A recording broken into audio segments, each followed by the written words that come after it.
What's up everyone, welcome back to Let's Play Dark Souls. Just a quick disclaimer, I apologize in advance if the energy is a little bit low.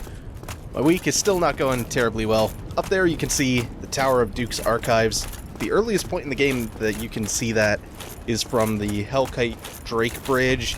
You can also see it, I think we got a glimpse of it, I forgot to point out when I was going across the upper part of Sen's Fortress when you're crossing all those narrow ledges where golems are hurling flaming boulders at you.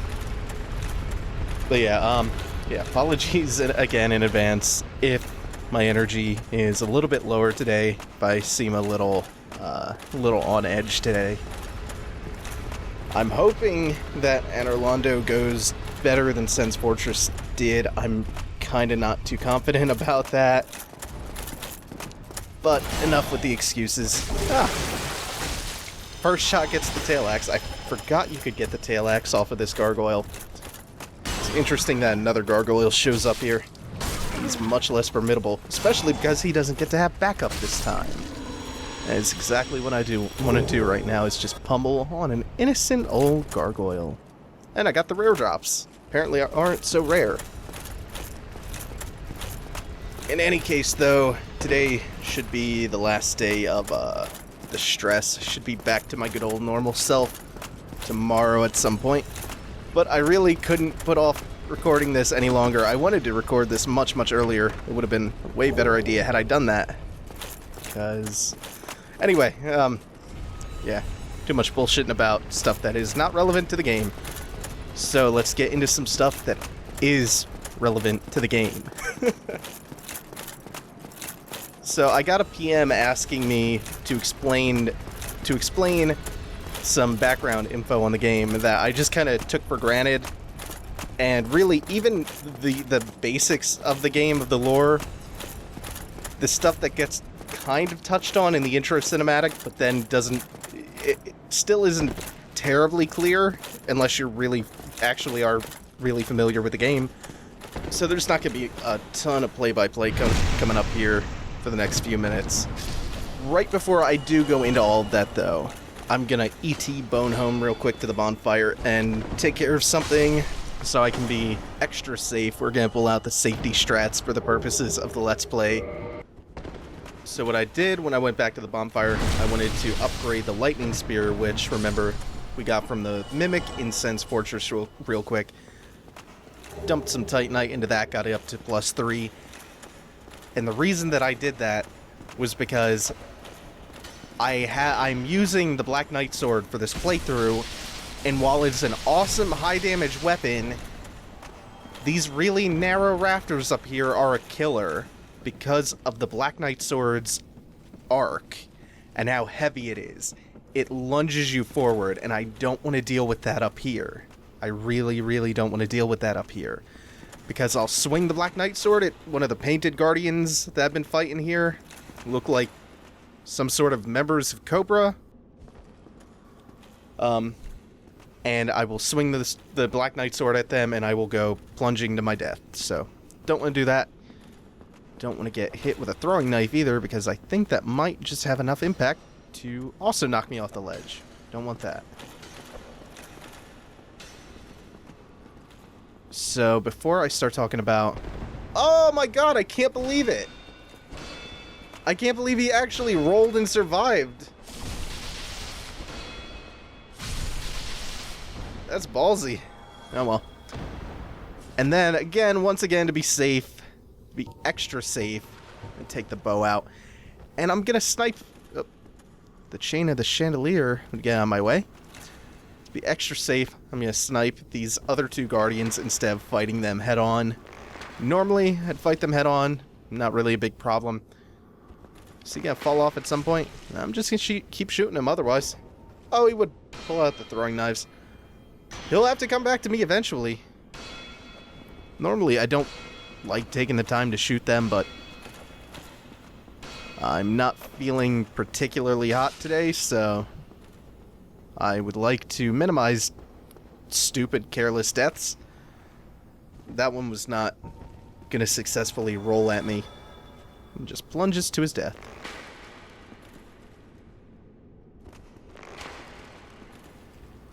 Now we just have this one. Is he ever gonna come after me? Come on. No, I think I hit behind him with the first arrow. I'm having such a hard time making the adjustment. There he comes. There he goes. Something like that. They come after me with the shaft of an arrow through his shoulder like a boss. It's one thing you can't fault the painted guardians for. They are brave. They will... Oh, I can't believe that they're all rolling at me like this. Oh, he almost pushed me off. That's not good. That's the other thing I like about having the lightning spear up here, is you can just block all day and poke out from behind the shield with it. Okay, now that the dangerous part of the rafters is out of the way, I can go on with what I was going to talk about. So I want to give some broad background information about the game, like the history of it and how the plot of the game at present time came to be.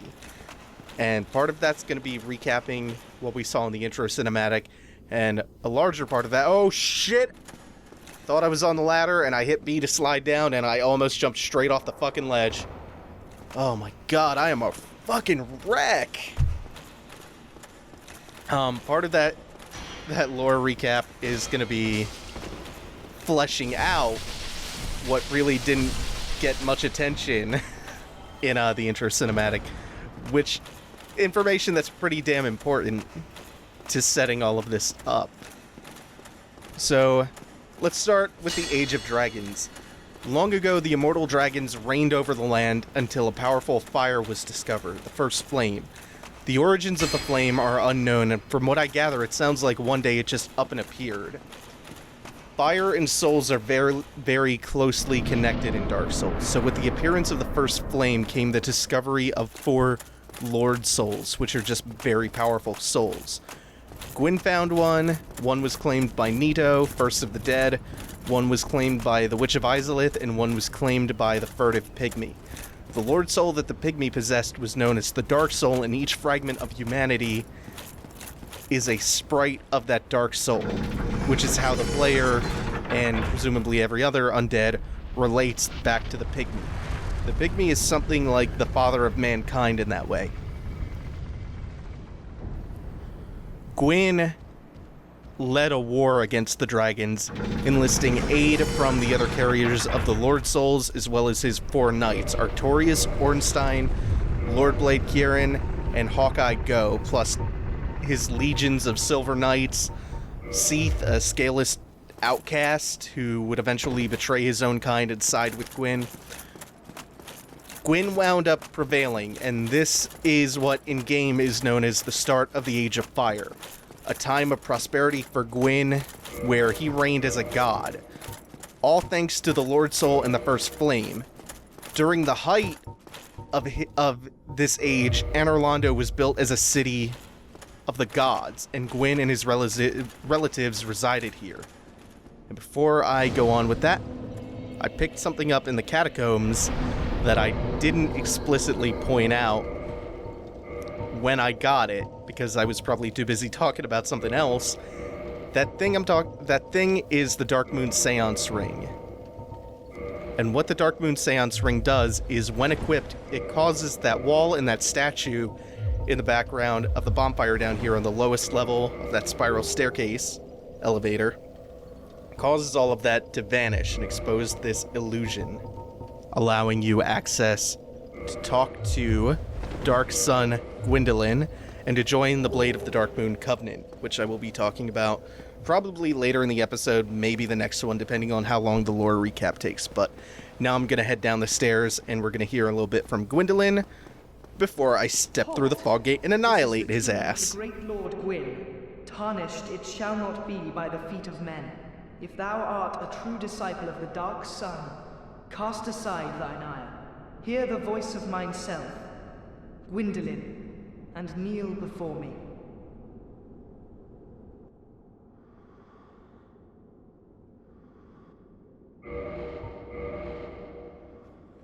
Just gonna make some final preparations. Believe I want the crushed shield for the magic damage reduction. and that should be good. I want to make sure my roll speed is also there. What foolishness! Why trespasseth upon the great Lord's tomb, whilst thou art a disciple of the dark sun?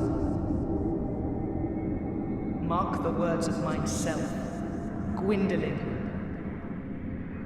Thou shalt not go unpunished.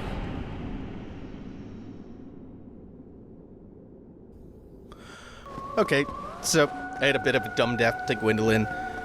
Gwyndolin is not a terribly difficult fight. He does hit very, very hard, especially at this point in the game. And there is a way for this fight to go very, very wrong very quickly, to the point where you more or less get one-shotted.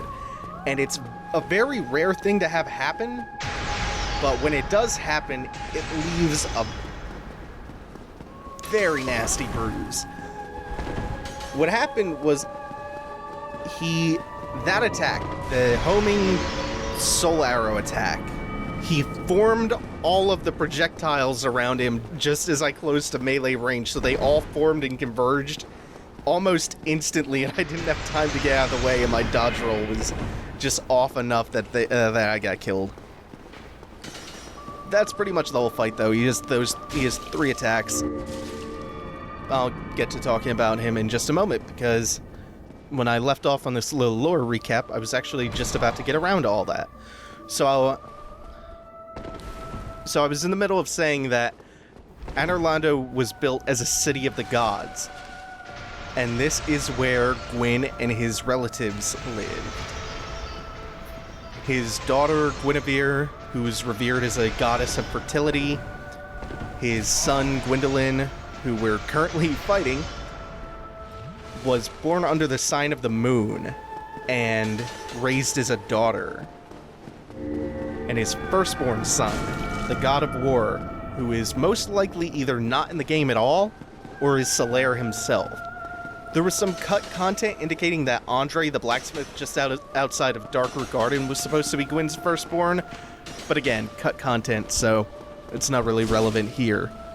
So it's pretty much between either Solaire or it's possible that Gwyn's firstborn son is not in the game at all. What we know for sure about Gwyn's firstborn is that at some point he committed some kind of transgression and he was stripped of his status as a god and he was exiled. Oh, heretic, swathed in dark, an eternal curse upon thee.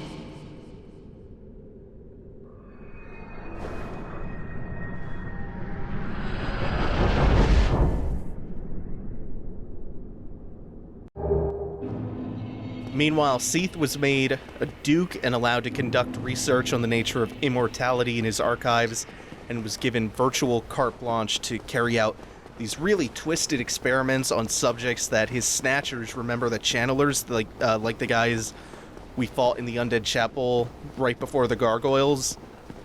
Those guys are Seath's snatchers, and Seath was allowed to carry out these twisted experiments on the people that his snatchers would kidnap. And eventually the flames started to fade. And by the way, before I say that, the area that we fight in and the area where all of this treasure is, this is Gwyn's tomb. It's a mausoleum built for him, which is not a terribly uncommon thing to see for a great leader, to have a crypt built before they're dead. So anyway, the flames eventually faded, and the Lord Soul's power began to wane with the fire. The Witch of Izalith tried to copy the first flame using her Lord Soul, and failed. She instead created the Flame of Chaos, which consumed her and mutated her into the Bed of Chaos, a bed from which all demons were born, and they eventually overran the very advanced civilization of Izalith. And flame sorcery was lost, and pyromancy from that point was born. Pyromancy is kind of a crude imitation of flame sorcery.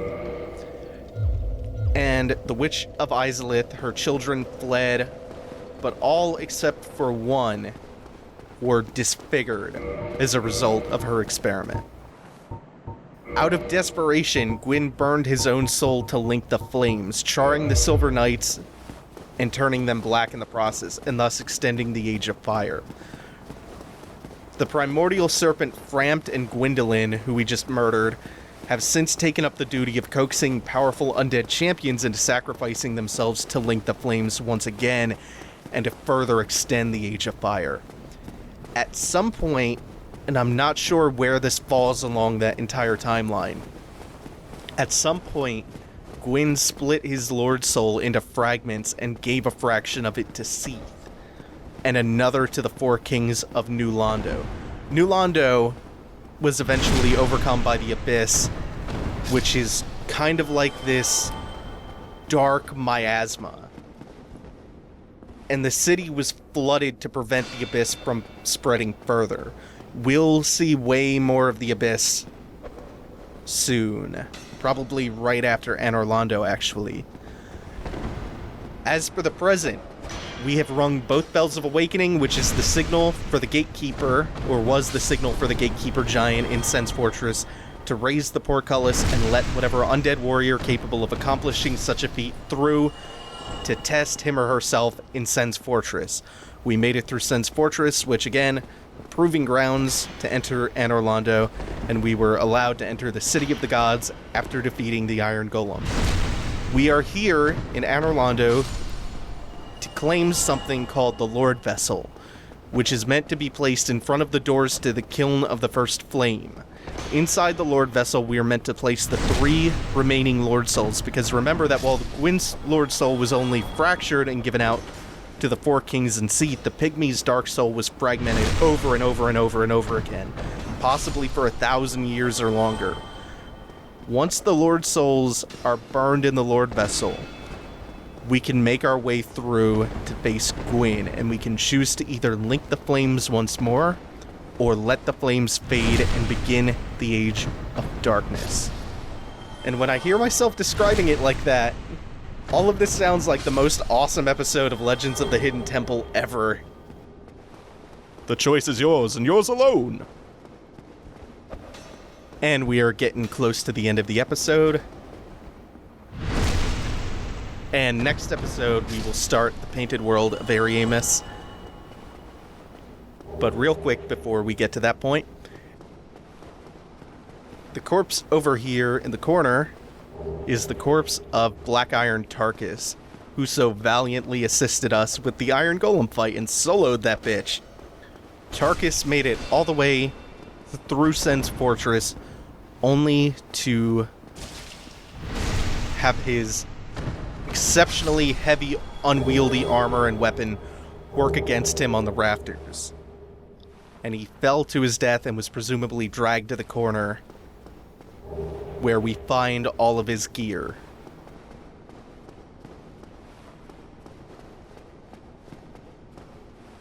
Let's go.